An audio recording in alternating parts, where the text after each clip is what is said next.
శుభోదయం పిల్లలు, అందరూ బాగున్నారు కదా నాన్న? మరి మనం మొదటి పాఠం పేరు చెప్పండి నాన్న, అందరూ చెప్పండి. సందడే సందడి, సందడే సందడి. పిల్లలు అందరూ మీ తెలుగు టెక్స్ట్ బుక్ ఓపెన్ చేసి పెట్టండి నాన్న. పేజ్ నెంబర్ 4 ఓపెన్ చేసి పెట్టారా? అందరూ తీసి పెట్టండి. అందరూ చూడండి.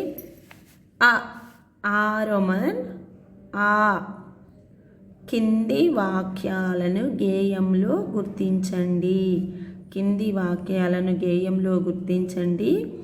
గీత గీయండి, గీత గీయండి.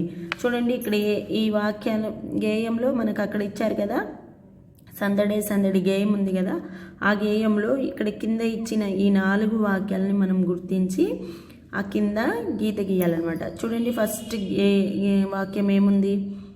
ఆనపకాయ రంగులు వేసింది. ఆనపకాయ రంగులు వేసింది. బంగాళదుంప బజ్జీలు చేసింది. బంగాళదుంప బజ్జీలు చేసింది.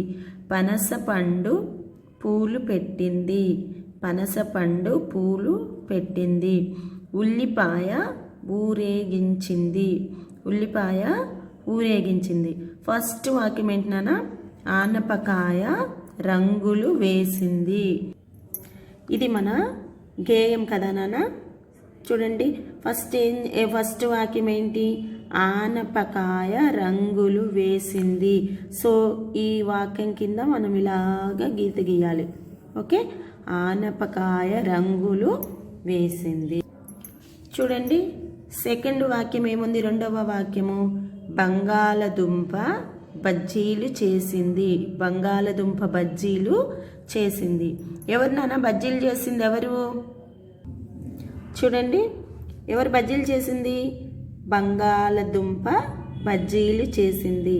బంగాళదుంప బజ్జీలు చేసింది. బంగాళదుంప బజ్జీలు చేసింది. మనం ఇప్పుడు 2 వాక్యాలు గుర్తించాం కదా నాన్న. ఆనపకాయ రంగులు వేసింది, బంగాళదుంప బజ్జీలు చేసింది. ఇప్పుడు 3వ వాక్యం చూద్దాం. 3వ వాక్యం చూడండి. పనస పండు పూలు పెట్టింది. పనస పండు పూలు పెట్టింది. చూడండి నాన్న, పనస పండు పూలు పెట్టింది. పనస పండు పూలు పెట్టింది. దీని కింద ఇలాగా అండర్లైన్ చేయాలి. ఇప్పుడు మనకి 3 వాక్యాలు అయిపోయినాయి కదా. ఆనపకాయ రంగులు వేసింది, బంగాళదుంప బజ్జీలు చేసింది, పనస పండు పూలు పెట్టింది. 4వ వాక్యం చూడండి నాన్న. ఉల్లిపాయ ఊరేగించింది. ఉల్లిపాయ ఊరేగించింది.